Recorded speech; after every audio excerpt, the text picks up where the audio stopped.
కానీ నేను నీకేం చెప్పాను? ఈ ఇల్లు నాది, ఇక్కడ అధికారం నాది, అంతిమ నిర్ణయం కూడా నాదే. మీ మావయ్య గారి మాట కూడా ఇక్కడెప్పుడు చెల్లలేదు, మీ ఆయన మాట కూడా విలువలేదు.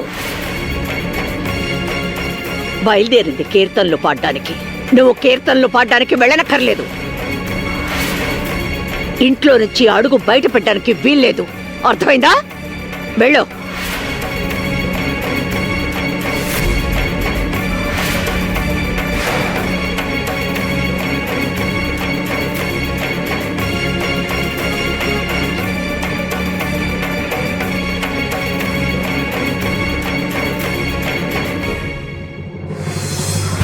ఈ హత్య చేసిన వ్యక్తి ఎవరో గాని తను బాబా గారికి బద్ధ శత్రువు.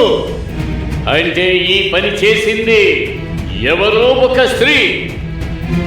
ఆమె ముక్కెర ధరిస్తుంది. ఆ ఆవసకు ఇలా రా. రా.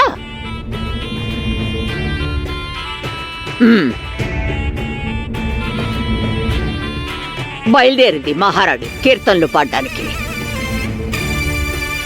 అరే, ఇలాగే వెళ్తావా నువ్వు? ఏంటి, పరువు తీస్తావా ఏంటి?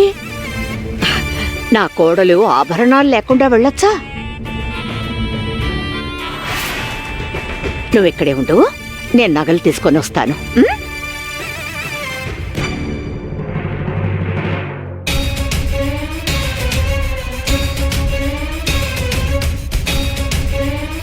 ఇదిగో.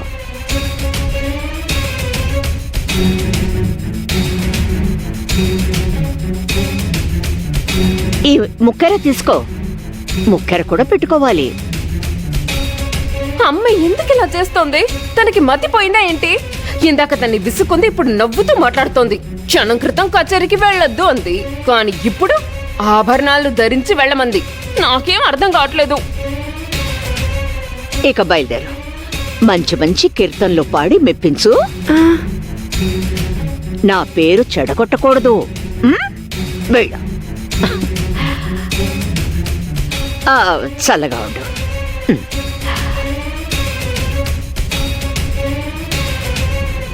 అమ్మా, నువ్వు ఎందుకు ఇలా చేస్తున్నావమ్మా?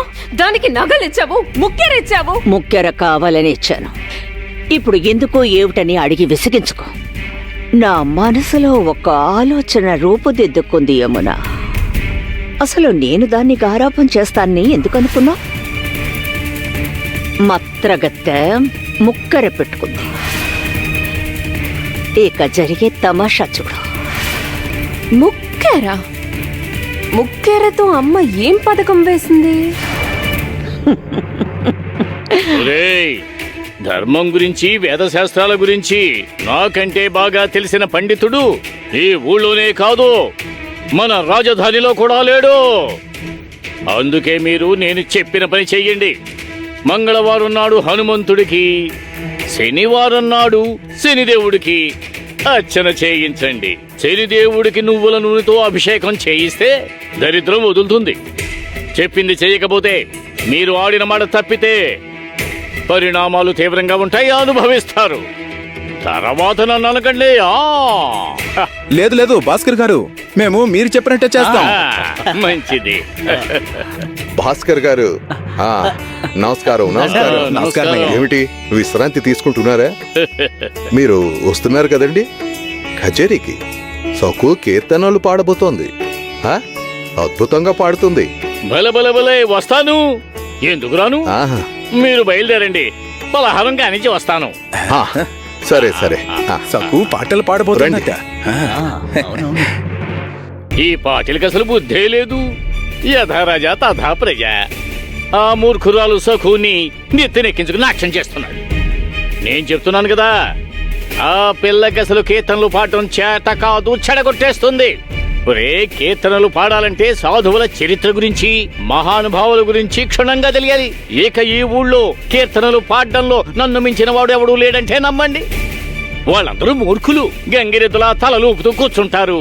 లేదండి భాస్కర్ గారు, మొన్న సక్కుబాయ్ చెరువు గట్టు దగ్గర ఒక అద్భుతం చేసిందండి. నిజం, నాగేంద్రుడి మీద కూర్చుని లక్ష్మిలా నీళ్ళల్లో నుంచి వచ్చింది. చనిపోయిన పిల్ల ప్రాణాలతో వచ్చింది. ఛే! ఏమిటి మూర్ఖత్వం? అదంతా మీ భ్రమ. అరే, నేనప్పుడు అక్కడ లేను. నేను ఆ రోజు ఊళ్ళో ఉండుంటే ఆ సక్కుబాయి చేసింది మోసం దగా మాయా అని స్పష్టంగా నిరూపించేవాణ్ణి.